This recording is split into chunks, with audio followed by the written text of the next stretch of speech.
What's going on, guys? Welcome to another episode. In today's video, I'm going to be changing out the axles that I have on my Honda Accord for new ones. So I used to have OEM axles on the car. Now they broke on me, they started to click, and that was probably about 6 or 7 years after the car was made.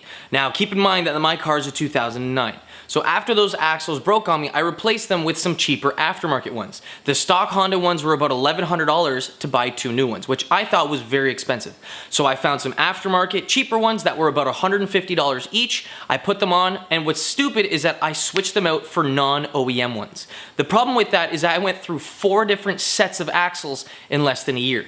So I still have that problem. I'm still running those cheap aftermarket ones, and I'm gonna be solving that in today's video. I'm gonna be installing some almost OEM aftermarket stuff on my Honda. So the axles that I purchased are an OEM remanufactured set, which cost less than half of what a proper OEM set will cost you. So these here are gonna be a direct bolt-on, no modification needed. They're gonna be amazing quality, and they're backed up by the remanufacturer for a full lifetime warranty. You don't get that guarantee with a lot of stuff nowadays. So the issue that I'm having with my Honda is that when you turn the wheel, you start to hear some clicking and clunking. When you accelerate, when you let off the gas, and just a whole bunch of other different circumstances, you're gonna hear some noise from the axles.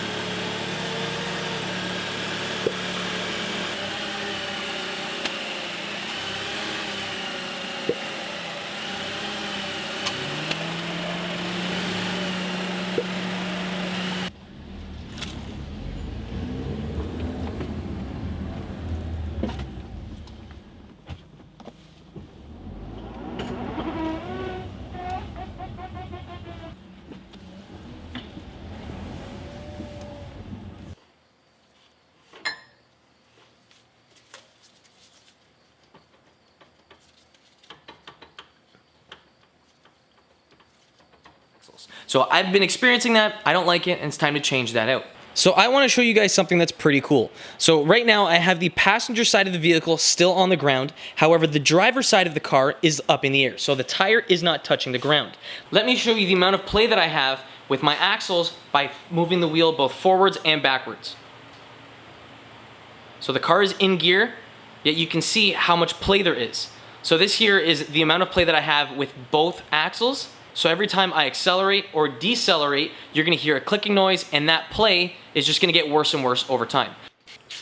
So with the wheel removed from the car, I was able to go ahead and loosen up and break free the axle nut. So you have to remove this guy here so that we can lift and move the entire spindle out of the way so that we can get access to the axle that's found behind here. So the axle is perfectly in line with this guy right here. It goes straight back, and it is attached to the inside part of the transmission. So I'm gonna remove all this stuff first, get it out of the way so I can get access to the back side of the transmission, and then get the axle popped out, and then remove it and compare it with the new one that we have to replace this one here with.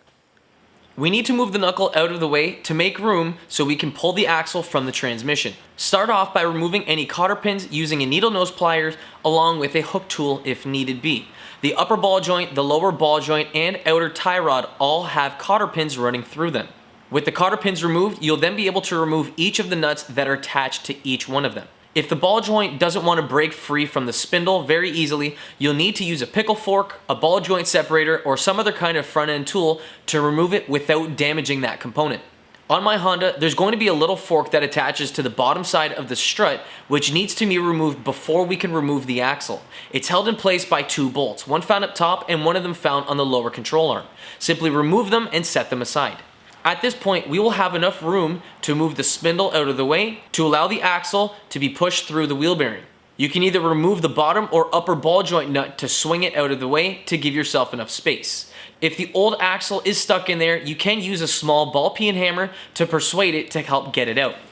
Okay, so what we have is the entire front spindle removed from the axle. So you can see that the axle goes here and it connects all the way down there into the transmission. So in order to remove the axle from the transmission, we need to pop that section out, and it's held in place by a C-clip. We need to pop that out, pull it out of the way, and then we can replace this axle with the new one. Now, in order to do that, what I'm first going to have to do is remove the skid plate that's found on my vehicle. Now, this is not found on most Acuras or Hondas for that matter, so this is just for my specific vehicle. But if you have a skid plate too, you're gonna have to remove it to get access to the bottom side of the tranny. So if we take a look at the new axle, just for reference, you can see that the end of it has a small C-clip. Now we need to vibrate that little C-clip loose or just push it out in order to get this entire end out from the transmission. You want to apply a constant pressure to the back side of the axle with a pry bar, and then use a small hammer to give it some small taps on the side of it. This will vibrate the C-clip loose and you'll be able to remove the entire axle from the car. So you can see that we have the old and the new axles right next to each other. Now the first thing that you're going to notice is that the old one does not have that same little balancer right there. So that there is installed on the axle from the manufacturer to prevent vibrations from being felt throughout the steering. So the reason why we don't have that with the cheap aftermarket one is because it's a cheap aftermarket axle. So the one on the bottom definitely needs to be replaced, and I actually noticed a decent amount of play found on both ends of the CV joints. So check this out. Look at the amount of play that the old axle has versus the new one. Like literally nothing. You can feel the amount of play inside here. If you hold the center shaft and you hold the outboard boot, you can feel a decent amount of play. And the same thing goes for the opposite side. Now there's not as much play on this axle, on this side here, but there is still a decent amount. Now keep in mind, if you have two axles, let's say the passenger and the driver side, that both have a decent amount of play, you're gonna notice a lot of play when you're driving the vehicle. So that's why we're gonna be swapping over to these new OEM style axles. So if the axle you're replacing does not have bolts that connect up to the transmission, just like we do here, what we can do is use that exact same method, and you can take out the axles that have C-clips, literally like that. It's a super easy procedure if you know how to do it. So just keep in mind of that trick next time you guys need to do this. Installing the new axle on the car, along with all the other components that we removed, is very simple. Now it's a pretty much straightforward reverse installation of the disassembly. Now one thing to note is that you are going to need a jack to raise the lower control arm up, so you can bring that lower fork that goes over top of the axle upwards, and you can make contact with it with the coilover. You need to mate both of those together so that you can put that bolt on the back side in there so it clamps on the bottom side of the strut assembly. All the torque specs and everything can be found in the description box should you guys want to do this procedure, and this is the exact car you're working on. So everything down here on the driver's side is now pretty much just bolted up. Now I wasn't able to go ahead and tighten up the axle nut yet because we first need to do the same procedure to the passenger side, and then we'll put the car down on the ground. Now it's important to torque up the axle nut up to the proper manufacturer specification so that the axle is properly installed into the spindle. We're not going to have any braking problems, we're not going to be having any transmission problems, and everything is going to be good. So I'm going to have to replicate the same thing that we did on the driver's side to the passenger side, and then we'll put the car down on the ground.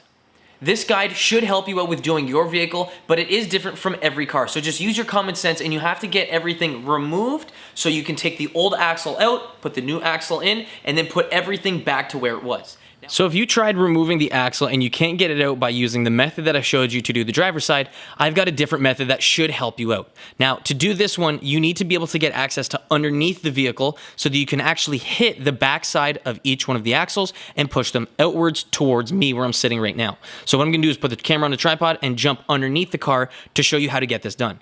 So you're going to be using the same pry bar and hammer that we were using before. What we're going to be doing is aligning this end here up with basically the bottom side of the axle, so that's just slightly coming in contact with it. That way it's not going to be interfering with anything else that's up here, which is the transmission.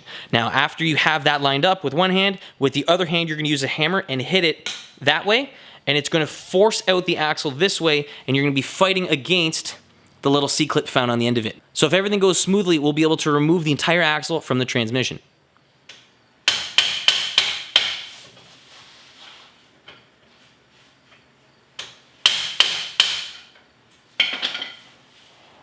It just goes to show there's many different ways on how to skin a cat. Now, I was able to remove both of these cheap junk aftermarket axles out without really hurting myself, without damaging anything, and it's a pretty simple, straightforward procedure, given the fact that you know how to push these out properly. So with them out, we can now install the new passenger side axle, and it again comes with our new axle nut.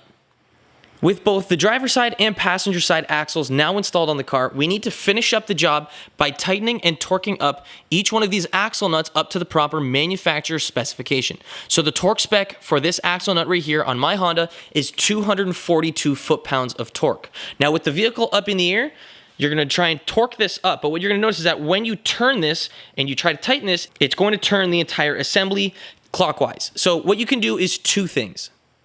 So option one is using your original wheel. So if you put your wheel back on the car without the little center cap found in the middle, what you can then do is install that large socket that we were using to tighten up the axle nut. You can slide that inside of here, and then you can torque this to the manufacturer spec by putting the car down on the ground, and then the car won't move. Now, if you don't want to go that route, or you can't get your axle nut socket through the center of your wheel, what you can do is get someone to help you by pressing the brake pedal. At that point, it will keep the entire braking assembly from spinning, and you'll be able to tighten up the axle nut to the proper spec. Put your 36mm socket onto your torque wrench, set the torque wrench to 242 foot-pounds, and then torque each one of these axle nuts with a friend or whatever pressing the brake pedal. That's going to prevent the entire assembly from spinning, and you can get that proper torque without putting a wheel on the car. The reason why I prefer doing it in this method is because you can go ahead and punch the top part of the axle nut into the part over here of the axle, and you can properly lock this up and it's not going to spin on you. So after you have this torqued up, you can do this without having to go ahead to remove the wheel if you were to install it and then put the axle nut socket through the wheel. So to get that done, you're going to need a little punch like this along with the hammer. Align it so that the punch is directly over top of the axle nut, directly in between here. So if you have it like that, what you can then do is hit this with the hammer, and it will push this part here of the axle nut into the groove. And then once it looks like that, the job is done. All that needs to be done left is you need to put the wheels back on the car, torque the lug nuts up to the wheel, and then drop the car onto the ground. Now at that point, the install is going to be completely done, and you've replaced your broken set of axles with an amazing set of high quality axles at home, in your garage, and it saved you guys some money. As for the tools that you will need for this job, it really does vary on what kind of car you have. So some of these tools you will need, some tools you might not need. So this tool set right here is from OTC, and this thing is super handy whenever you're doing any kind of suspension work. I used that tool there, along with that tool there. Now for your job, you might not need either of those. You might need a different one, or even some other kind of tool out there.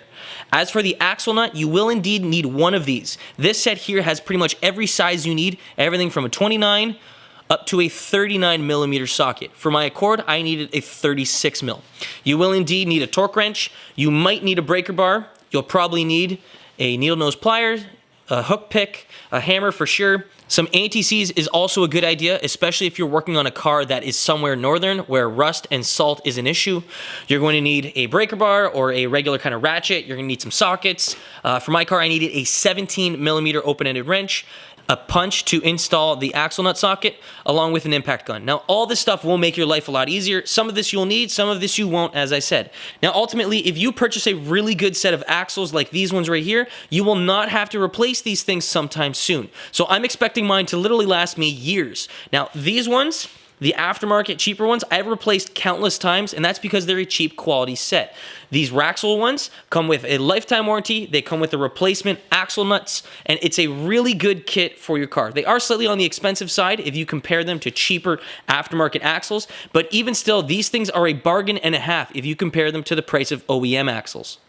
If you guys want to pick up any of the products that I used in this video, you guys can check the links in the description box. I have links directing you right to Amazon so you guys can buy all this stuff for yourself. If you have any questions regarding the install or the torque specs or anything for that matter, comment section's down there. Thank you so much for watching, guys. I'll catch you in the next one. Peace.